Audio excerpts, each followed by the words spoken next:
Querido Deus e eterno Pai, graças te damos, Senhor, pelo teu santo dia que se iniciou, Senhor. Que o Senhor abençoe cada um de nós que está aqui. Que o teu Santo Espírito venha fazer presente na vida de cada um de nós. Abençoando aqueles que estão por vir, aqueles que não puderam vir, Senhor Deus. Isso que eu te peço em nome de Jesus. Amém.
cristão, Senhor Deus. Implanta nele, Senhor, o desejo de te honrar, de te adorar, de seguir, Senhor, a tua palavra, Senhor Jesus. Abençoar aquelas pessoas que estão ouvindo, aquelas que não puderam também, Senhor Jesus. Isso que eu te peço, em nome de Jesus. Amém. Feliz sábado, igreja! Feliz sábado! Sejam todos muito bem-vindos à casa do Senhor. Que nós possamos, neste maravilhoso dia de sábado, louvar e agradecer o nome do nosso Deus. E o que o nosso eu sempre diminui, Deus cresce em todos nós. Eu gostaria de deixar uma mensagem que diz assim: alegrai-vos na esperança, sede paciente na tribulação, perseverai na oração. Que esse seja um bom e abençoado dia. E essa mensagem está lá em Romanos 12:12. Que possamos nos alegrarmos na esperança e sermos pacientes na tribulação. Amém? Feliz sábado, vou ficar de joelhos para fazer uma oração. Amém.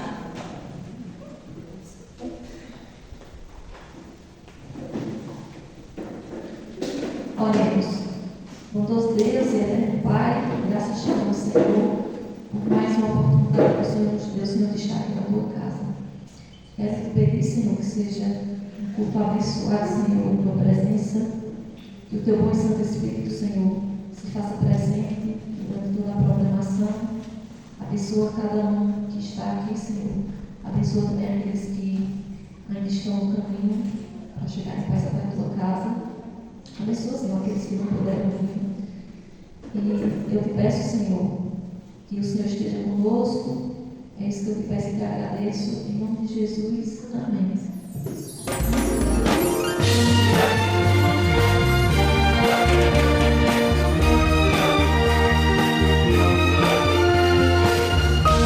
Informativo Mundial das Missões. Descanso sabático inesperado. Quando Tracy se matriculou na Universidade Adventista no Zimbábue, ela não conhecia muito sobre os adventistas. Por isso, planejou ir apenas uma vez na igreja da universidade durante todo o seu curso de contabilidade. Tracy chegou na universidade em uma sexta-feira e logo sua colega de quarto a convidou para o culto de pôr do sol. Ela não tinha nada para fazer, então decidiu ir ao culto. E não é que gostou da programação? No dia seguinte, sábado, sua colega a convidou mais uma vez para um culto, e Tracy aceitou o convite mais uma vez. As pessoas da igreja eram acolhedoras e felizes. Tracy se sentia parte do grupo. À noite ela foi em mais um culto, e ficou surpresa em ir em 3 cultos já no primeiro fim de semana. As aulas começaram na semana seguinte, e Tracy mergulhou em seus estudos de contabilidade. Quando a noite da sexta-feira seguinte chegou, ela se viu de volta à igreja, em vez de fazer coisas particulares. Com o passar das semanas, Tracy foi mudando sua visão sobre a igreja, o sábado e Deus. Logo, a universidade realizou uma semana evangelística, e ela decidiu entregar seu coração a Jesus através do batismo. A Bíblia se tornou o seu livro favorito, e a igreja agora era uma parte essencial da sua vida. Tracy começou a contar a amigos de sua cidade sobre Deus, e eles ficaram impressionados com sua transformação. Ela agora planeja convidá-los a visitar a igreja adventista e terem a mesma experiência com Deus. Parte da sua oferta missionária em 2015 ajudou a expandir o refeitório da Universidade Adventista Soluce, onde Tracy estuda. Muito obrigado! E neste trimestre iremos ajudar 6 projetos missionários no sul da África. Sejamos liberais.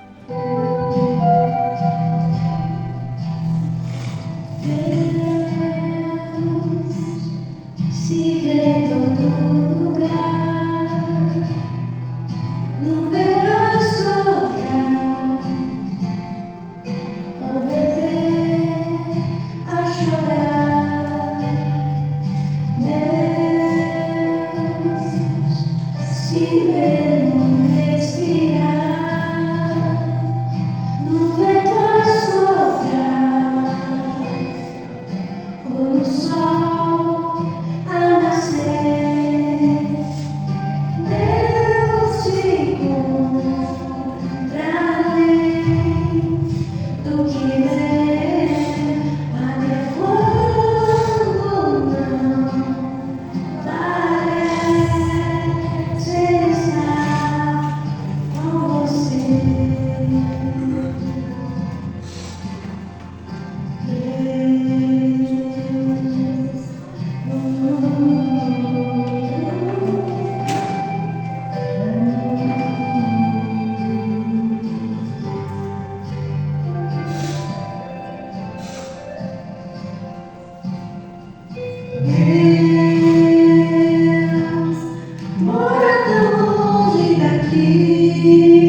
mas contigo está, mesmo sem precisar. Deus não é imaginação, não dá pra questionar, somente aceitar. Deus te encontrarei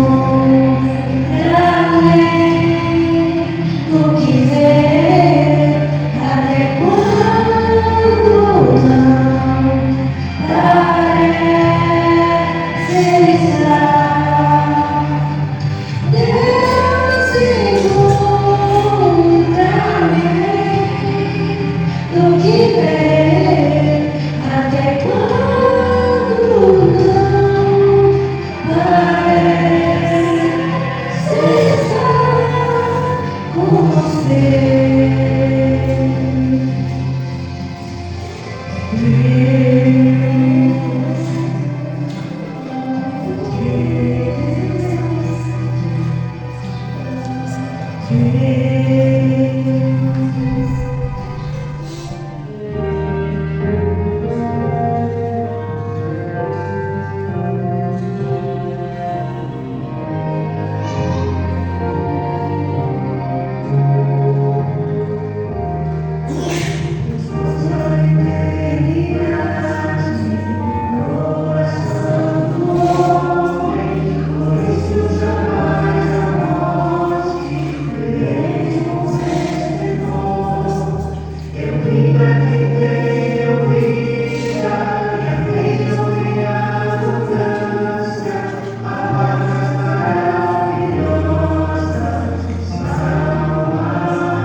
vão ficar com o Cauê e com a irmã Fernanda, e os demais se juntar aqui em uma só classe. Amém.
Bom dia a todos. Bom dia.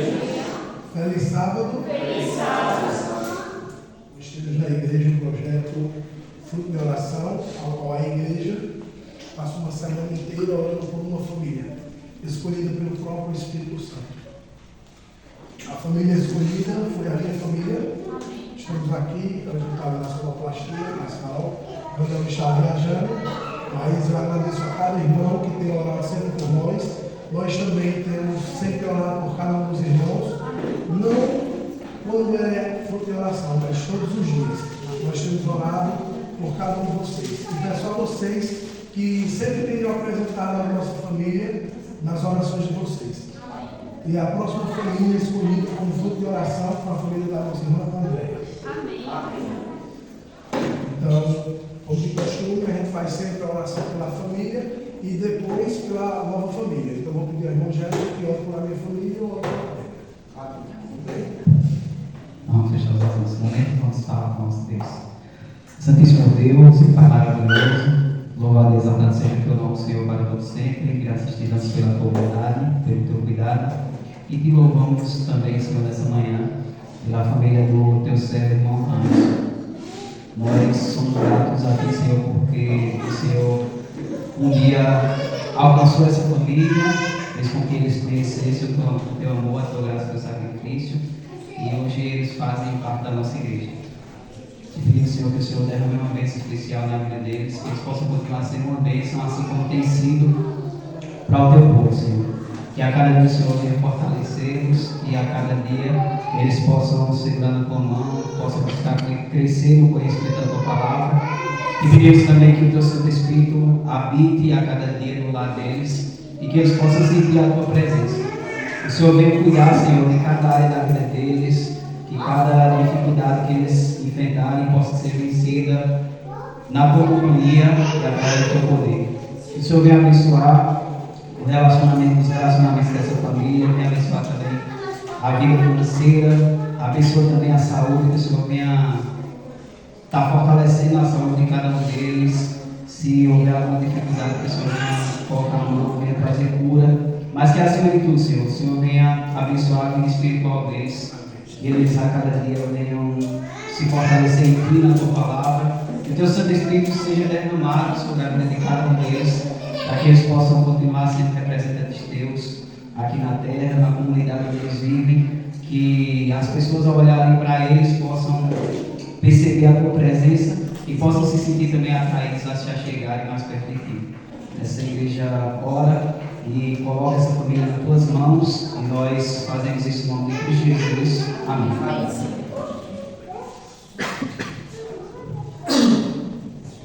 Então, Deus seja louvado por tudo. E convido os irmãos a fazermos a primeira oração para a família da nossa irmã Andréia e do nosso irmão Jefferson. Amém? Então, oremos. Senhor, nosso Deus e Pai, glorificado e exaltado, seja sempre o teu santo nome. E pedimos a Deus que o Senhor possa abençoar esse casal grandemente, Senhor. Que, como a tua palavra fala, que ao eles colocarem-se nas plantas dos pés dele, esses lugares sejam abençoados.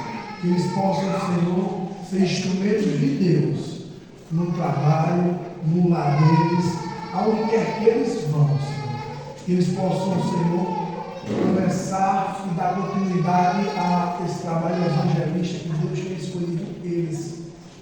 Que Deus possa fazer tudo segundo a sua própria vontade. Que Deus possa ser o provedor de todas as necessidades desse casal. Que Deus possa ser o guia, que eu possa segurar, Senhor, na mão deles, para que eles não venham a tropeçar.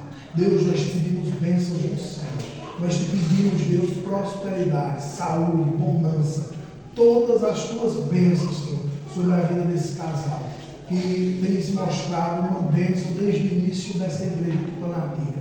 Tem ajudado, Senhor, na tua obra. Então nós te pedimos, Senhor, retribui segundo a tua vontade, ó Pai, para que eles continuem, ó Deus, nos teus caminhos. Todas essas coisas nós te pedimos, em nome do teu Filho amado Jesus. Amém. Da mesma forma, nós também temos a caixinha dos pedidos e agradecimentos, que fica sempre ali à frente. Sempre quando falo da caixinha dos pedidos e agradecimentos, eu digo que muitos pedidos meus tem aqui, também muitos agradecimentos, algumas respostas rápidas, outras mais demoradas, algumas não teve ainda resposta, porque sempre quando eu vou pedir algo a Deus, o pessoal diz assim: faça segundo a tua vontade, porque se for para fazer a minha vontade, pode ser que eu me perca, e eu não quero me perder. Então, sempre, como a palavra de Deus diz, buscai primeiro o reino dos céus e a sua justiça, e todas as demais coisas serão acrescentadas a cada um de nós. Então, que nós possamos estar sempre pedindo a Deus aquelas coisas que a gente acredita com as nossas forças não conseguir, e também agradecer por o simples fato de recebermos, seja o que for. Quando você perceber, foi Deus que me livrou. Eu venho numa viagem, um cachorro atravessou na frente ali inesperado, o freio da minha moto não dava para frear, mas eu consegui parar. Foi Deus que me livrou, foi Deus que me livrou. Então que a gente possa agradecer a Deus, que a gente possa dar o testemunho para estimular as pessoas, para que as pessoas que estão mais fracas comecem a ver os milagres de Deus e colocar que no pequeno gesto, no simples gesto, no acordar, no apetite, no vigor, Deus está em tudo. Amém? Amém. Feliz sábado, igreja. Graças a Deus a todos. Mais uma vez lembrando a todos, né, que também temos cultos de quarta e domingo. O de domingo é culto de estudo da palavra de Deus, e o culto de quarta, estudo de adoração normal. Então está aqui estendido o convite para todos aqueles irmãos que puderem vir, estarem vindo para estar culto a Deus nos outros dias. Amém? Amém. Bom, só isso mesmo. Quero convidar os componentes da plataforma para estar se preparando e vocês.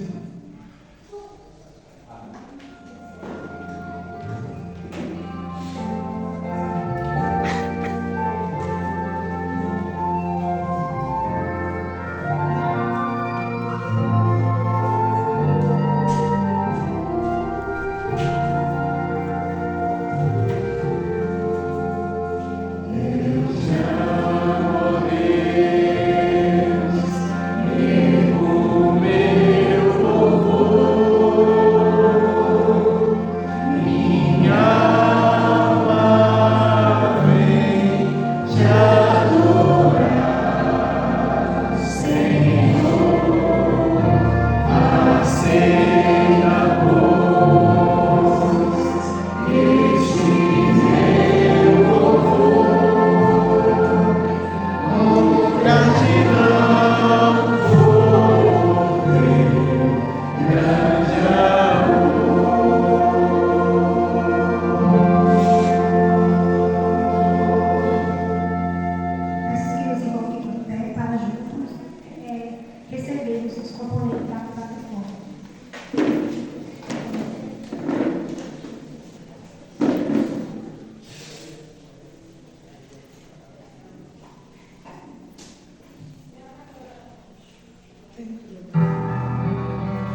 Sinto a presença do Senhor neste lugar, seu poder e sua graça, seu amor.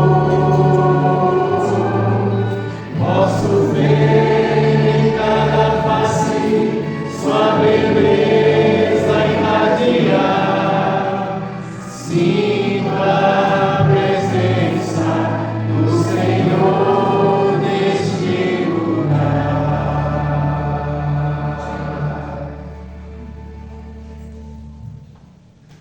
Oremos. Santo, bondoso Deus e Pai, obrigado, Senhor Deus, pela oportunidade de vida que o Senhor nos dá. E nessas horas santas, Senhor Deus, estamos reunidos na Tua casa e na Tua presença, Senhor. Queremos te pedir, Senhor Deus, que o Teu Santo Espírito, Pai, possa estar preparando a nossa mente e o nosso coração mais uma vez para ouvir a Tua palavra.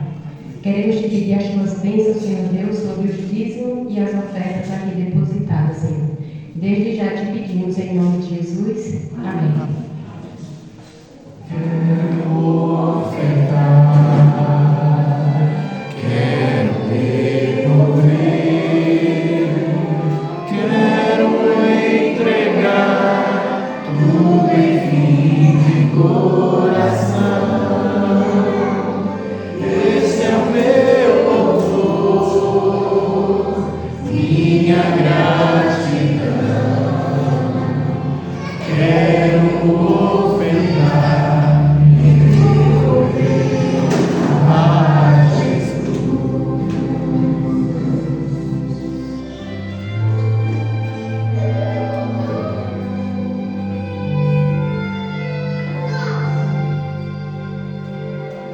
Bênção sempre divinas, bênção de amor. Quero entregar tudo em fim de coração. Esse é meu louvor, minha gratidão. Quero ofertar e devolver a Jesus. Quero receber o Espírito em mim. Posso ver o céu a chover, bênçãos sem fim.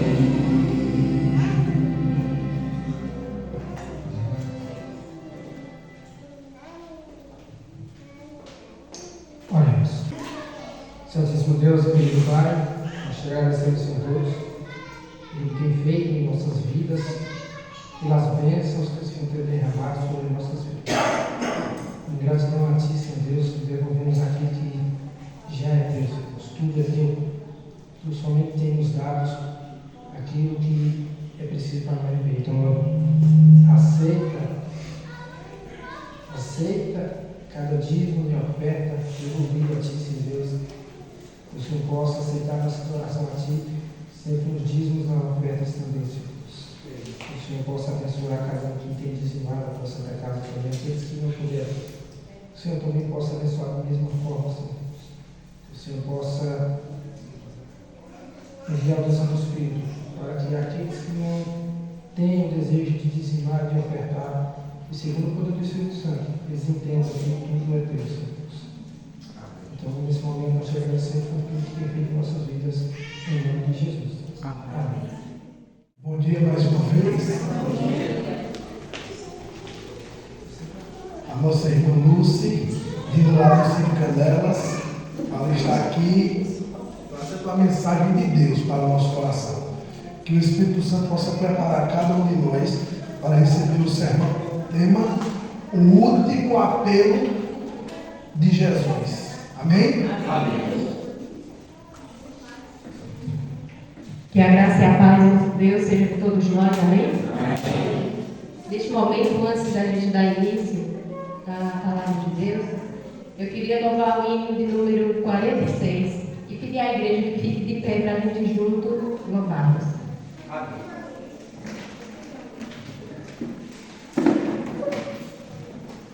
Mais uma vez, né, estou aqui, sábado estava aqui, mais uma vez, com a graça de Deus, estou aqui para junto cultuar com os irmãos. Deus seja louvado.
Neste momento, Senhor Deus, queremos pedir que o Espírito Santo, Pai, esteja em nosso meio, preparando a nossa mente e o nosso coração para que nós venhamos compreender, Pai, discernir a Tua palavra, Senhor. Nos ajuda, Senhor, por favor.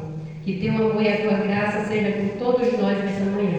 Em nome de Jesus te pedimos. Amém. É o último apelo de Jesus para o seu povo. E que nós venhamos aprender com essa mensagem e tomar decisões em nosso coração, em nossa vida, refletir tudo aquilo que nós temos vivido, para que nós possamos nos entregar verdadeiramente ao Senhor. Amém? E eu gostaria de abrir a Bíblia com você lá no livro de Joel, capítulo 1.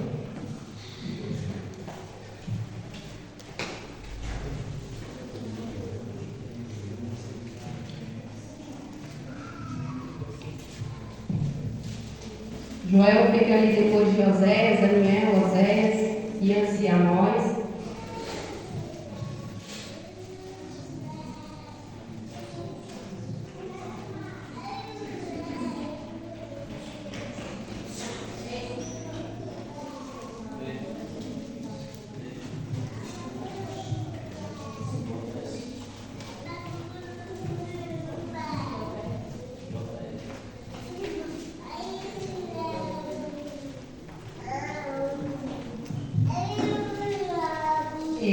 Não se é bem certo o tempo em que Joel ele viveu e ele passou essa mensagem, mas muitos estudiosos indicam que foi depois do exílio do povo de Deus na Babilônia.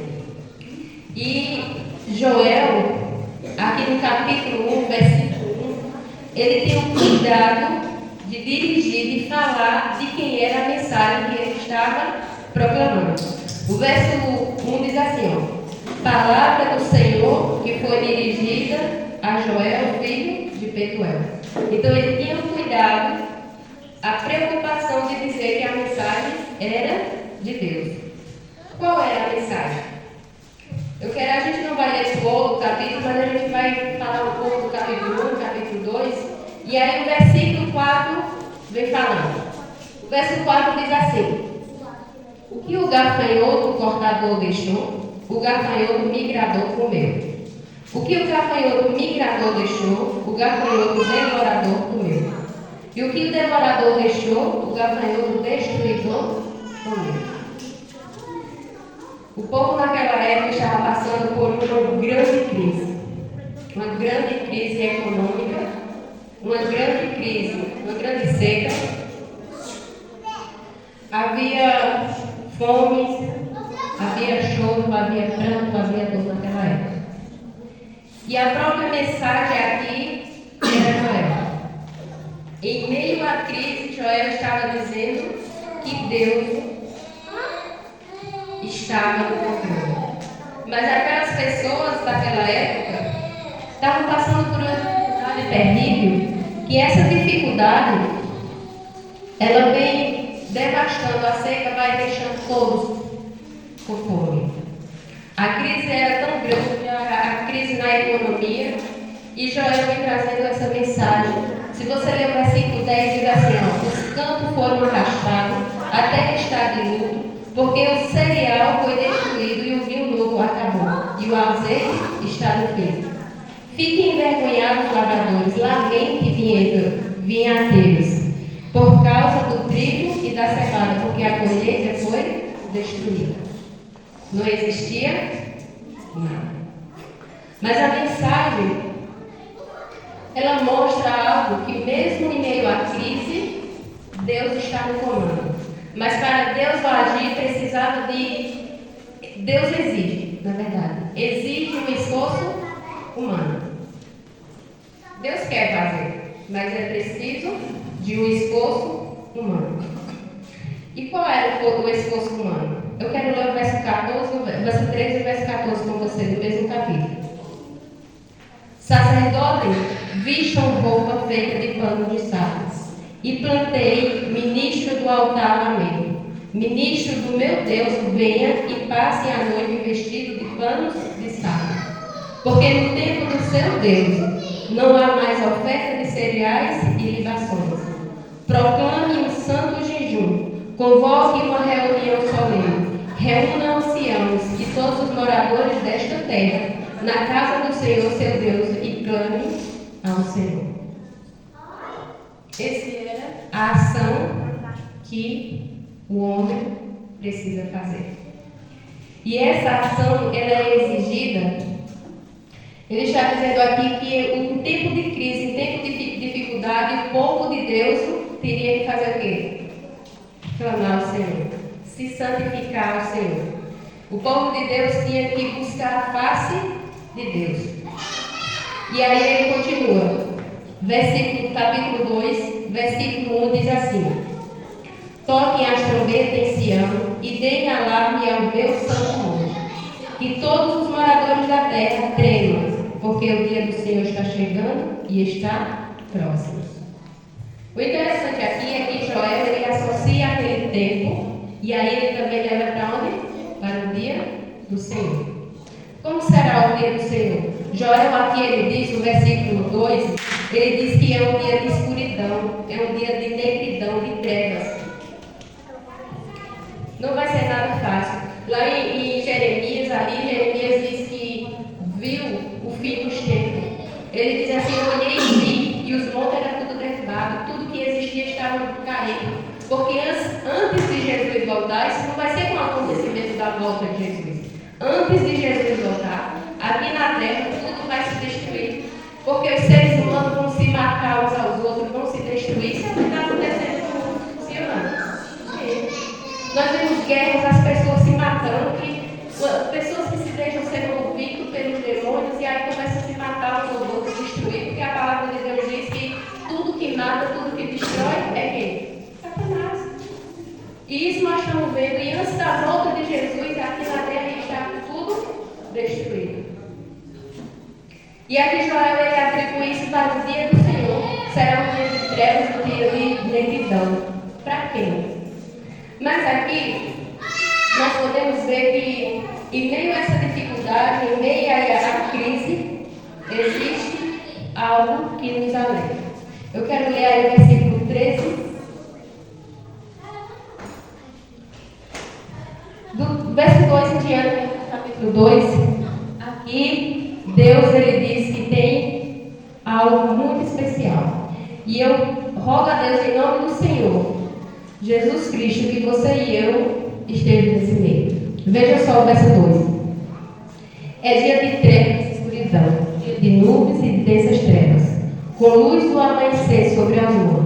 Assim se difunde um povo grande e poderoso. Em meio a essas trevas, em meio a essa escuridão, vai surgir um povo que é grande e poderoso. O verso 3. À frente dele vai fogo devorador, atrás dele chamas destruidora diante desse povo.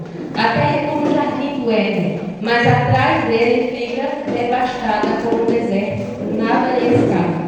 A sua aparência é como um de cavalo, e como cavaleiro, assim ocorre com todo o estrondo semelhante aos de carros de guerra. Eles vêm saltando no alto dos montes, crepitando como chamas de fogo que devoram a palha, como um povo poderoso, posto em ordem no combate.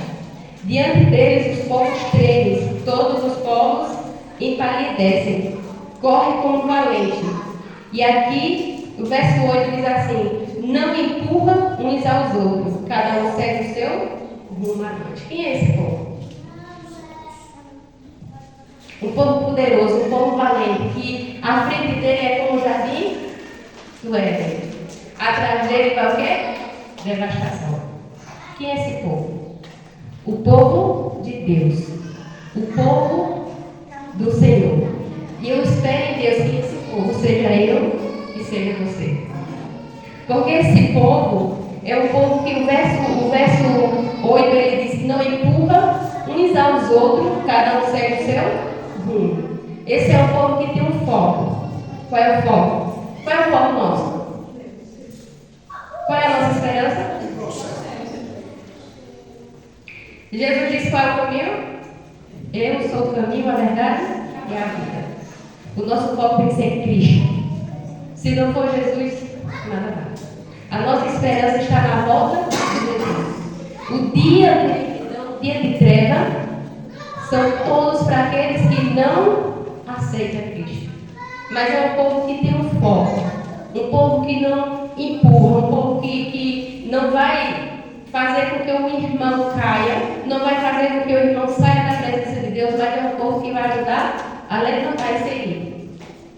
O cair é do homem, o levantar é de quem? De Deus. E eu e você precisamos ter esse foco, e o nosso foco é Cristo. Ele é o nosso modelo, Ele é o nosso método, Ele é a nossa força e Ele nos dá poder para vencer tudo aquilo que em nós não conseguimos, sem a presença dEle. Porque é muito fácil a pessoa dizer assim: eu parei de fazer isso, parei de fazer aquilo. A gente vê o mundo fazendo isso. Por exemplo, os veganos. Os veganos dizem: eu não como isso e aquilo, mas eles não fazem pela a santificação da saúde. Mas eles fazem isso pelo bem-estar da terra, dos animais. Mas eles usam drogas, eles bebem cerveja. E nós, como povo de Deus, o nosso foco é quem? Cristo. Toda a nossa transformação diante de Deus é de acordo com a nossa comunhão com Cristo. Não é nada mais. Aí eu não consigo parar de fazer isso. Deus diz assim: eu te dou poder para isso. E nós precisamos ser esse povo, o povo poderoso, aquele que não defende ninguém, porque esse é o povo que Deus quer que eu e você sejamos. Amém? E aí o versículo 12 diz assim: ainda assim, agora mesmo diz o Senhor, convertam-se a mim de todo o coração, com jejum, com choro e com pranto. Rasguem o coração e não as suas roupas. Converta-se ao Senhor seu Deus, porque Ele é bondoso, compassivo, tardio em ira, em grande misericórdia. e muda de ideia quanto ao mal que havia pronunciado. Queridos, enquanto nós, como povo de Deus, não estivermos esperando o Senhor, todos nós temos falta. Todos nós necessitamos da graça de Cristo para vencer o mal que existe em nós. Porque o nosso DNA está no pecado.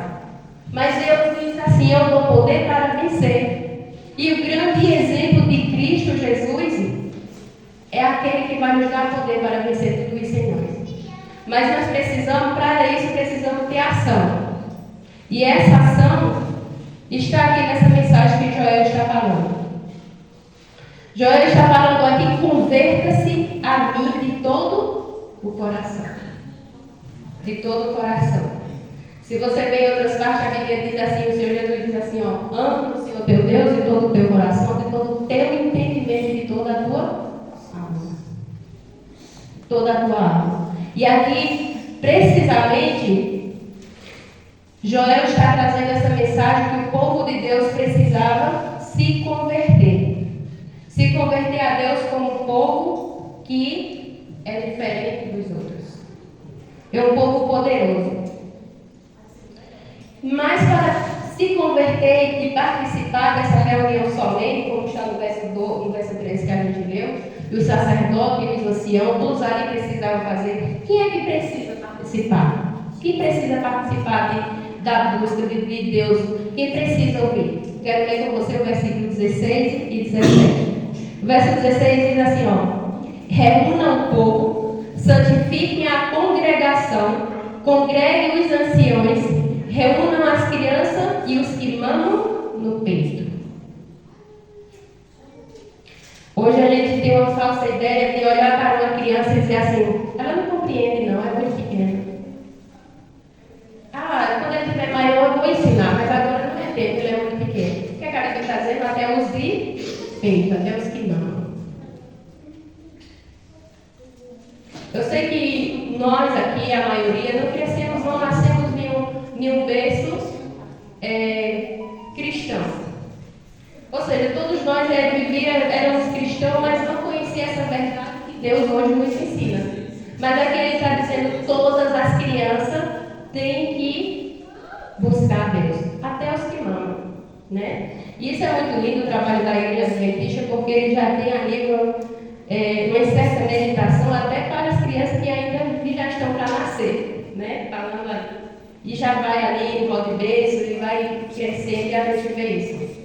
Mas muitas vezes nós, como pecadores que somos, olhando ali e dizemos: meu filho é muito levado, ele não vai entender. Isso é uma criança errada. A criança ela precisa ser ensinada desde cedo.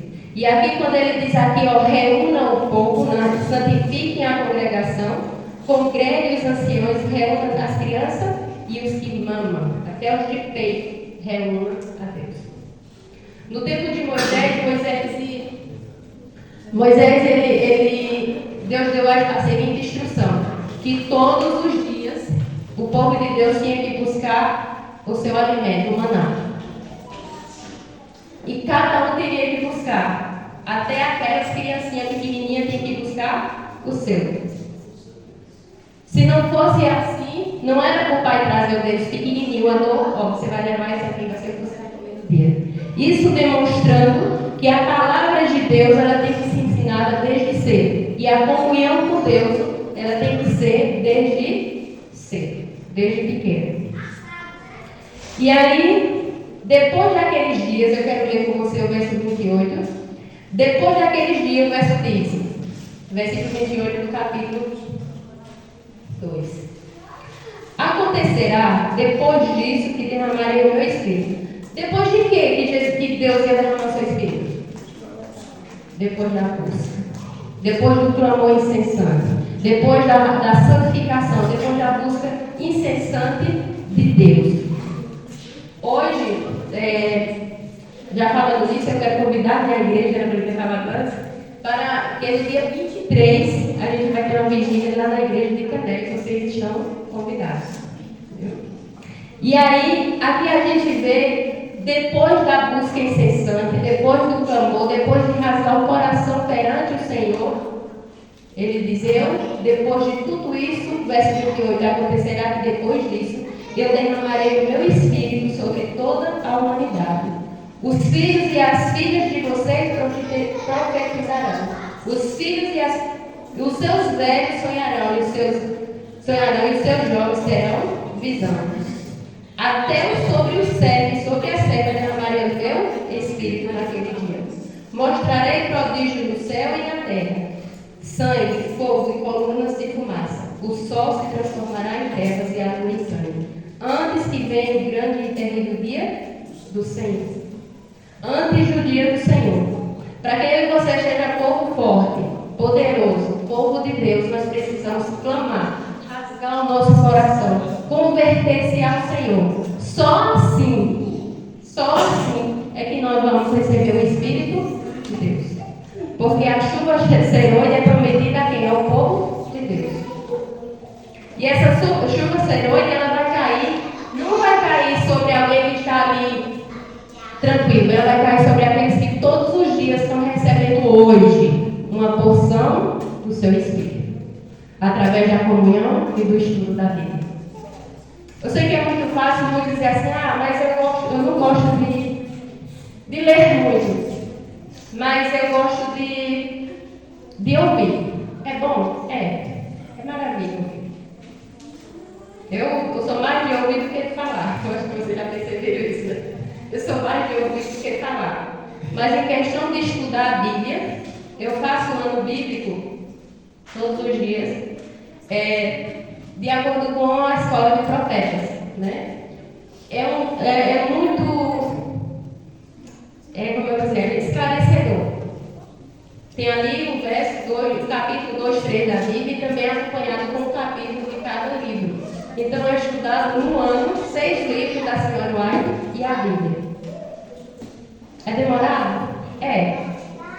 Mas é algo que você consegue discernir as coisas melhores.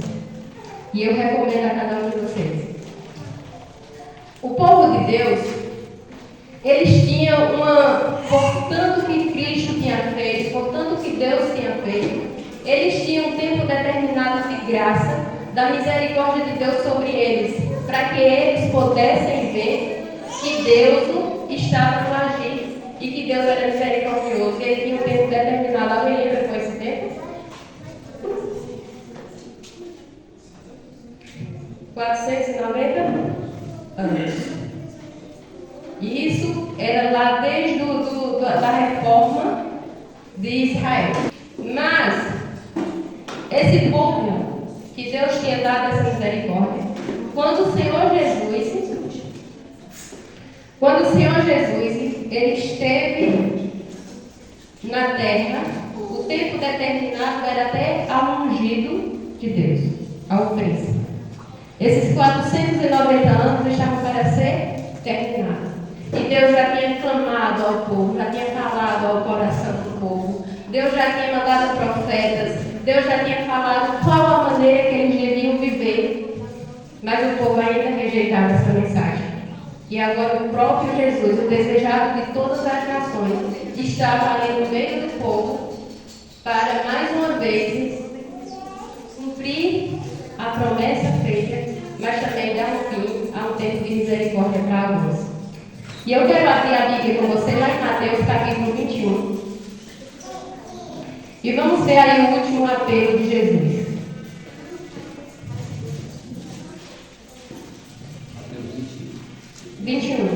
Capítulo 21.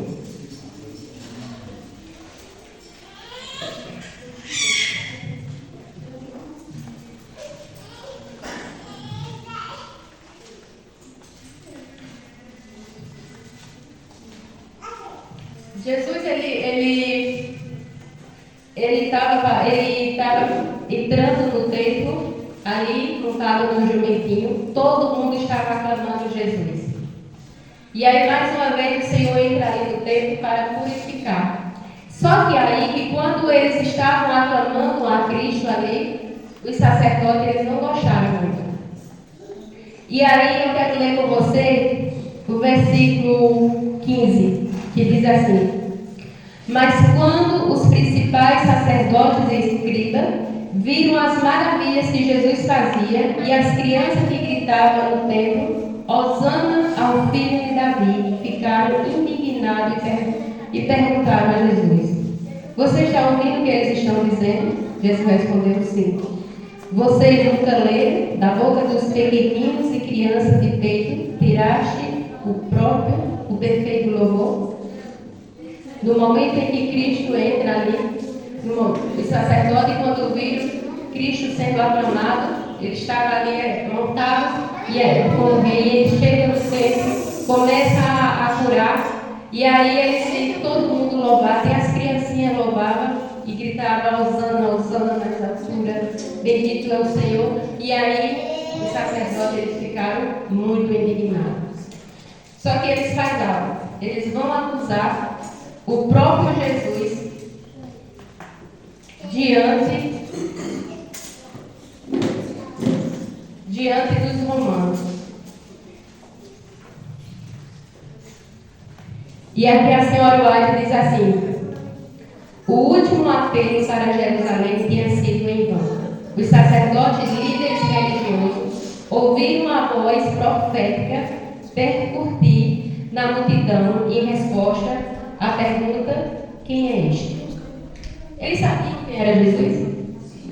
Eles sabiam, tinha as profecias. Isaías falava que ele era o Messias, que era aquele que ia de vir, era o que ia curar, o que ia sarar. Eles sabiam quem era Jesus. E aí ele diz: quem é este? E veja só, mas não aceitavam como voz inspirada. Os inimigos de Jesus o denunciaram como líder de uma rebelião para os oficiais que estavam entre a multidão.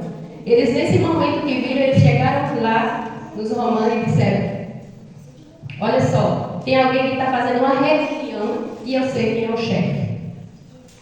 E aí os romanos saíram para lá, a senhora White disse, mas quando chegaram até lá, veja o que aconteceu. Jesus disse essas palavras com tristeza, mas com notável poder subjugado. Os oficiais romanos se calaram. A oração deles se comoveu como nunca antes. No rosto solene de Jesus, eles viram o amor e a serena dignidade. Movidos por sua simpatia, que não podia entender, estavam inclinados a lhe prestar honra e respeito. Aquele que fora para ver quem era o líder que estava ali fazendo uma rebelião diante dos acusadores, ele, quando chega ali, vê o quê? Alguém sereno, alguém digno, com um rosto tão sereno, que uma paz tão grande, que eles mesmos quiseram prestar honra a Deus. Voltando-se para os sacerdotes e líderes religiosos, o acusaram se os acusadores de toda aquela perturbação. E eles voltam para lá e falam assim: não é ele. Eles ali ficaram tão encantados com a presença de Cristo, o Salvador, que eles mesmos quiseram prestar honra a eles. E aí eles voltam para os sacerdotes e dizem: não é ele. Vocês que são os acusadores. Vocês que querem fazer uma rebelião. O feitiço volta para o feiticeiro. E Jesus, depois disto, ele sai dali e vai para Betânia. Só que ele ora a noite toda. Em oração a noite toda, eu quero continuar lendo com você algo muito interessante que aconteceu. O versículo 18 diz assim: cedo de manhã, ao voltar para a cidade, Jesus teve fome. Jesus saiu dali e passou a noite toda em oração. E quando ele estava voltando, ele teve o quê? Fome.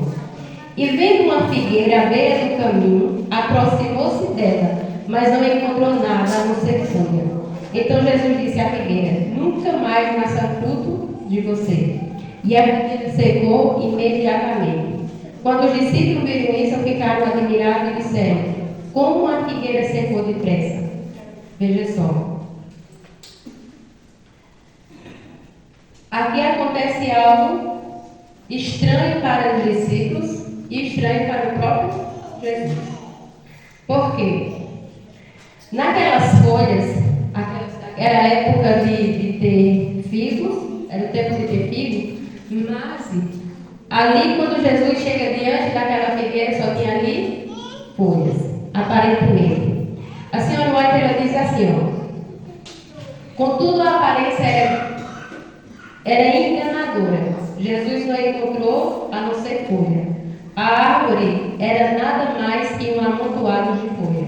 Cristo amaldiçoou a figueira para que secasse. Ninguém mais coma fruto.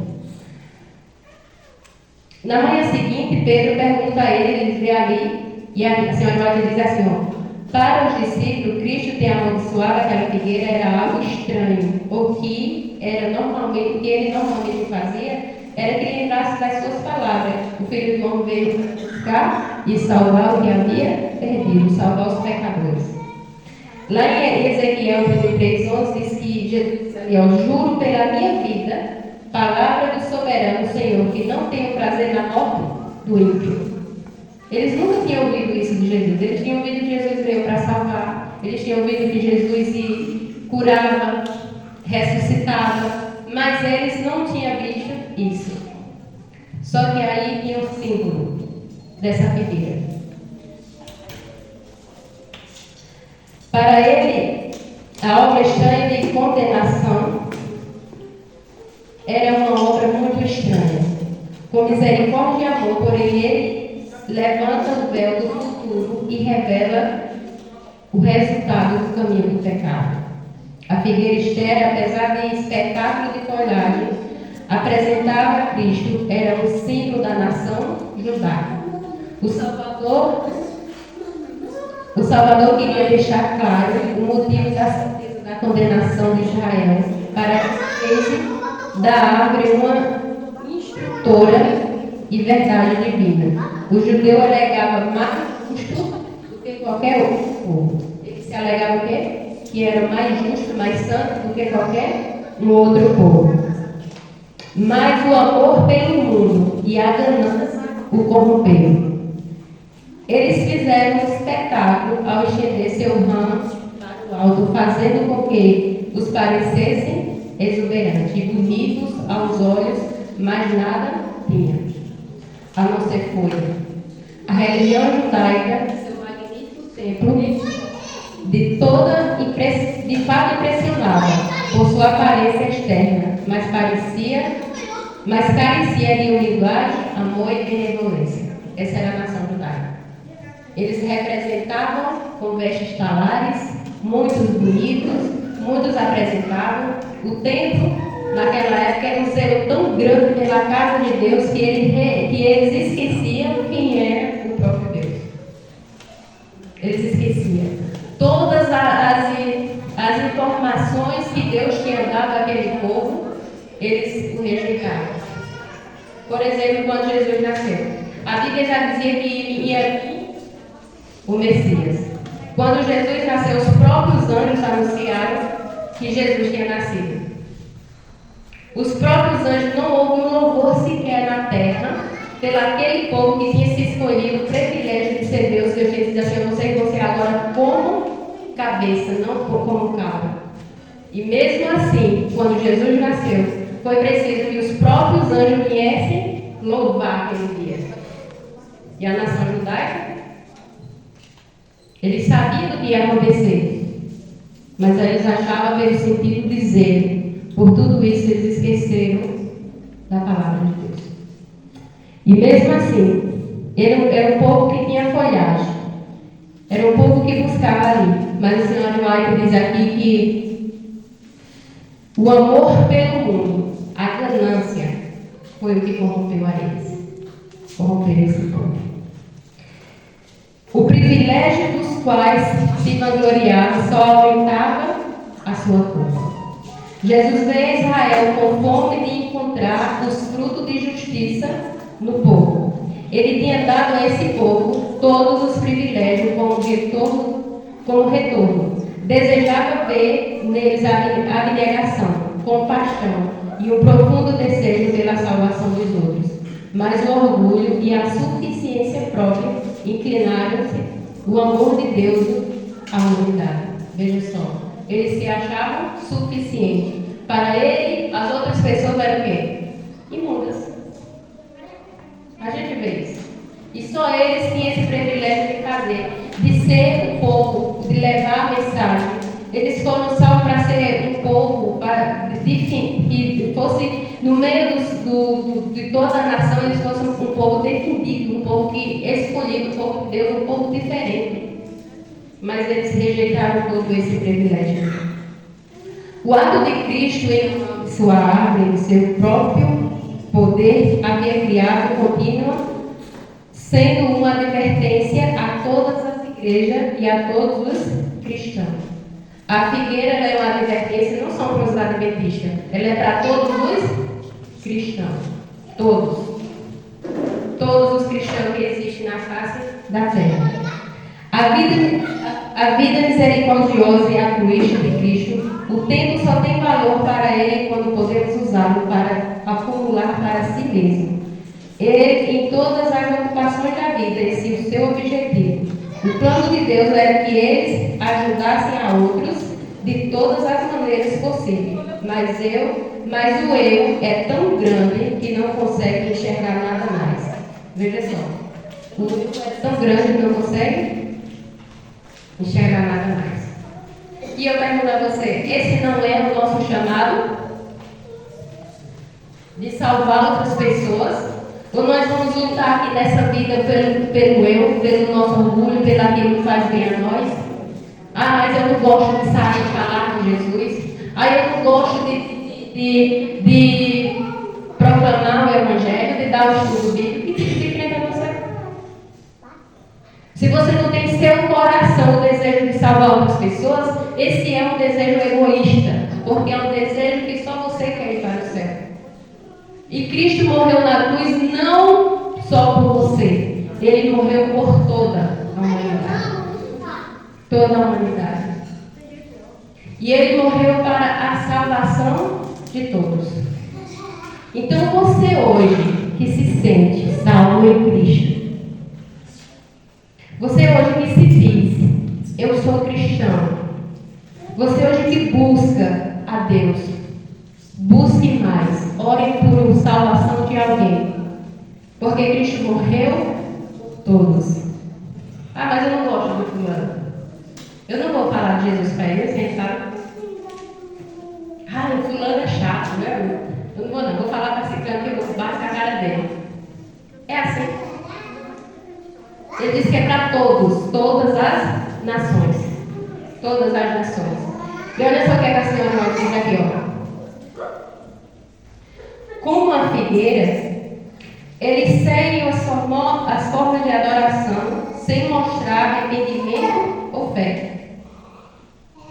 Seguem o quê? Uma forma de adoração sem mostrar arrependimento ou fé. Ah, eu estou na igreja, eu sou batizado, eu canto, eu prego. Mas não precisa eu ir passar de 6 horas da tarde à meia-noite lá, louvando, escutando pregação, clamando ao Senhor. Eu já aceitei. É assim?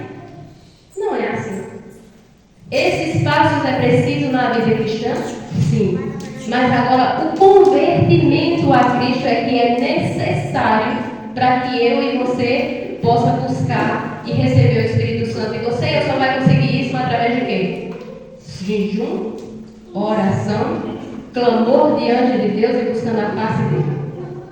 Se não for assim, nós sempre vamos achar, como a senhora vai dizer aqui, ó, eles seguem as formas de adoração sem mostrar arrependimento ou fé. Afirmam honrar a lei de Deus, mas não obedecem a ela na sentença pronunciada. Cristo afirma que o pecador declarado é menos culpado do que os que professam, que seguem e professam servir a Deus, mas de nenhum fruto, mas não dá nenhum fruto para a sua glória. Isso é forte, né? Não? Veja só, vou repetir. Cristo afirma que o pecador declarado é menos culpado do que alguém que professa servir a Deus, mas não dá nenhum fruto para a sua glória. Muito forte. Por isso, irmãos, nós como povo de Deus quer um povo forte, um povo que quem vai adiante dele é o próprio Cristo.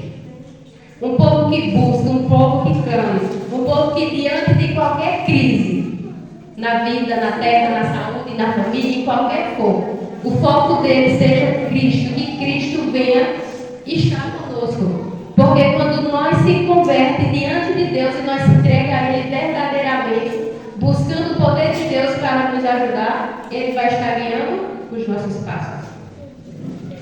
E aqui ele diz assim, ó: em nossos dias, a verdade bíblica, a religião de Cristo luta contra uma forte onda de impureza moral. O preconceito é mais forte agora do que nos dias de Cristo. Ou seja, o preconceito hoje é mais forte do que nos dias de Cristo. A verdade da palavra de Deus não se harmoniza com a preferência natural do homem. E milhares rejeitam sua luz, preferindo exercer seu próprio juízo independente. Nunca foi fácil para uma pessoa servir verdadeiramente a Cristo. Porque quando ela quer realmente viver, ela é considerada santo demais. E Deus, Ele diz que todos nós, no nosso tempo hoje, a impureza, a imoralidade, o preconceito, ele é mais forte do que nos dias de Cristo. E olha que aquela nação era os que rejeitavam a Jesus. Eles tinham todas essas palavras. E aqui eu vou finalizar com um grande apelo ao coração de cada um de nós. A senhora White, ela diz assim, ó: os que tentam confrontar falhas nas palavras de Cristo sempre encontram mais razões para assim fazer, até que se afaste da verdade e da vida. Deus não propõe remover todas as objeções que o coração carnal possa fazer contra a sua verdade. Aos que rejeitam a luz que ilumina as trevas, os mistérios da palavra de Deus permanecem para sempre como um mistério. Aqueles que rejeitam a luz. Irmão, sempre que alguém vem aqui pregar, e sempre que você ouve essa mensagem, e que Deus esclarece na sua mente e no seu coração, nunca pense que ela foi para um irmão que está do seu lado, para aquele irmão que ficou, para alguém que vive dessa maneira. Receba, essa foi para mim. E não fique só que assim foi para mim e pronto. Você diga assim: eu, diante do céu hoje, quero me entregar a Cristo. Para que eu não venha, para que Ele venha me transformar. Porque o nosso modelo é Cristo. Olha para a vida de Cristo. Como era Cristo? Cristo, Ele amava estar no meio da multidão. Os pecadores se sentiam à vontade na presença de Deus. E quando eu e você se sentir que somos melhores do que outras pessoas, nós estamos dizendo que não é a religião de Cristo, porque Cristo, as pecadoras se sentiam bem na sua presença.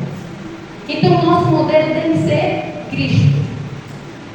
Nós não devemos aceitar, mas devemos ensinar e orar pela pessoa e aconselhar.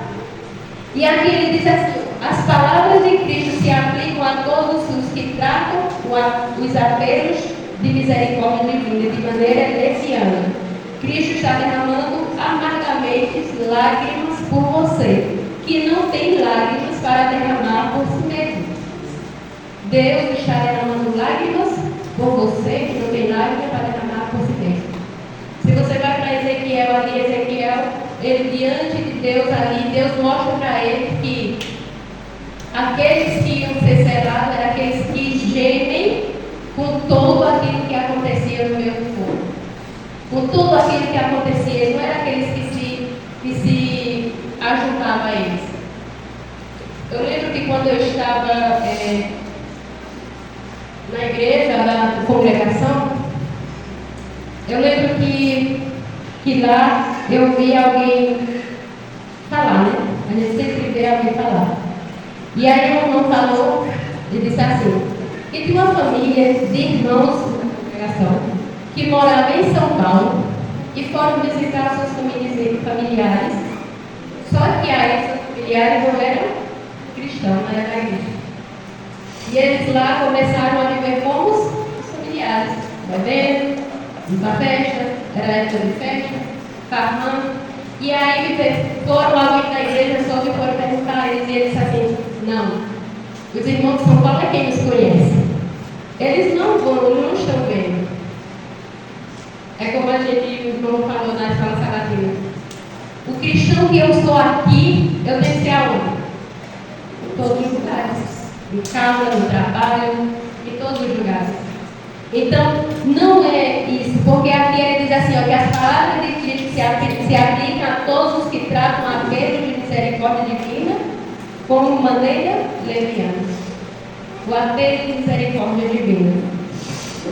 Cristo previu que Jerusalém continuaria sem arrependimento e toda a culpa pesava sobre ela mesma. Então Cristo chorou amargamente quando ele viu Jerusalém. E ele disse: quem dera que você tivesse ouvido todos os meus amigos. Eu quis te proteger como uma galinha debaixo das asas, protege seus pintinhos. Mas aquela nação tinha rejeitado. E aí, eu quero voltar com você lá para Joel. Eu quero ler o último verso com você.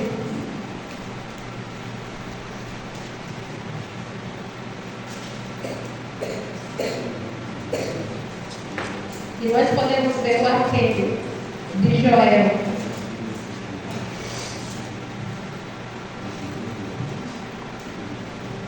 Mais uma vez.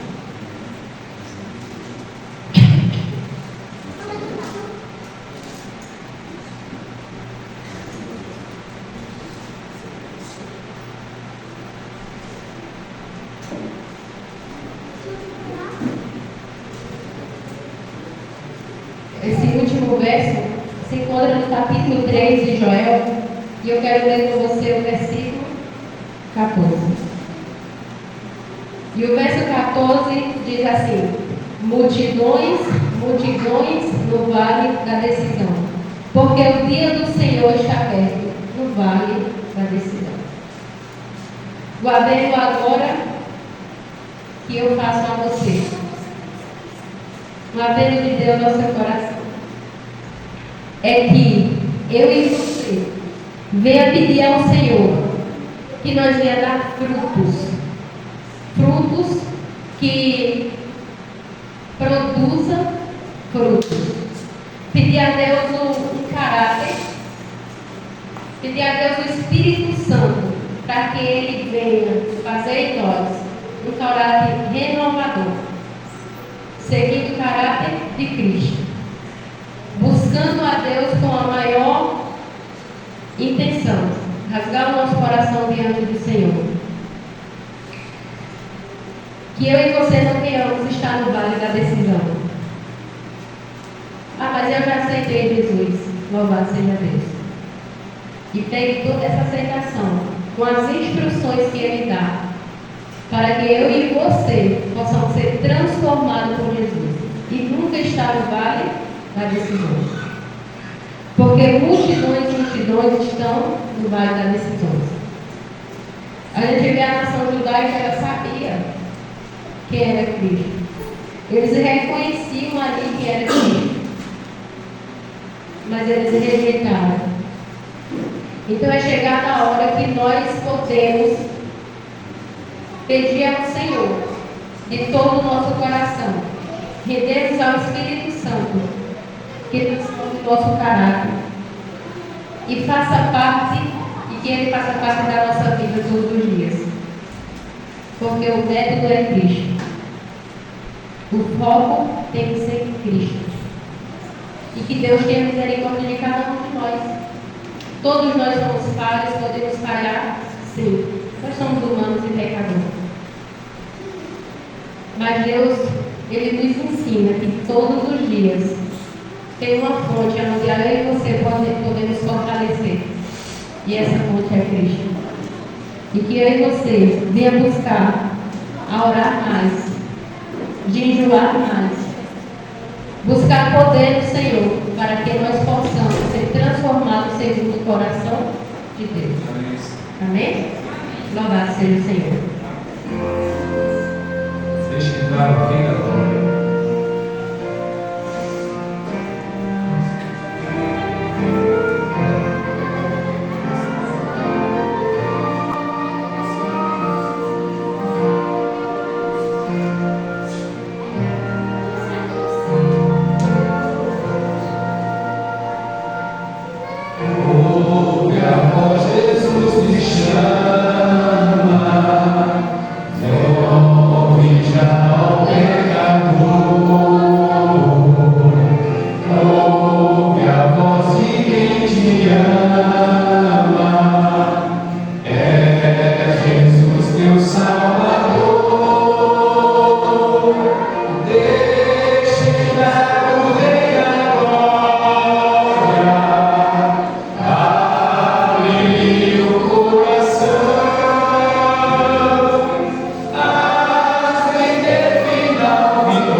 ser Pai. Obrigado, Senhor Deus, por tua infinito amor e tua bondade, Senhor Deus, para conosco. Pai Santo do céu, nesta manhã, Senhor Deus, ouvimos o Senhor falar conosco, Pai, e quero te pedir, Senhor Deus, que o Senhor continue a falar com cada um aqui, Senhor Deus, que essa mensagem, Senhor Deus, não venha ser somente para ser ouvida, mas pelo poder do Teu Santo Espírito, Pai, venha transformar a nossa vida. Que o Teu amor e a Tua graça nos acompanhe a cada dia. Que nós possamos, diante de Ti, Senhor Deus, diante do Teu altar, elevar as nossas pautas, mas também as nossas alegrias, os nossos livramentos, as nossas confianças em Ti. E que o Senhor venha transformar em nós, Senhor Deus, tudo aquilo que separa de Ti, Senhor. Nos ajuda, Senhor Deus, ter misericórdia do Teu povo, para que nós possamos, Pai, ser fiel e entregar-se a Ti, confiando nos méritos de Cristo e Te buscar verdadeiramente, Senhor Deus, para que o Teu caráter seja revelado em nós. E para que também, Senhor Deus, nós venhamos ser um povo poderoso, um povo santo, um povo que tem um foco, e o foco é Cristo, é a celestial Canaã. Que o Teu amor e a Tua graça acompanhem a cada um de nós. Que o Teu amor se estenda, Senhor Deus, a cada um que esteja aqui. E que os nossos corações sejam verdadeiramente entregues a Ti, Senhor. Obrigado por tudo que o Senhor tem feito em nosso meio. Perdoa os nossos pecados, Senhor Deus. Nos ajude a cada dia, Senhor Deus, a arrependermos, crer que o Senhor nos dá o perdão a cada dia, Senhor. Abençoa a Tua igreja, o Teu povo, nos fortalece. Abençoa também os irmãos lá de Canela, que o Senhor venha estar com todos eles, Pai. Em nome de Jesus te pedimos e agradecemos. Amém. Amém. Deus te abençoe.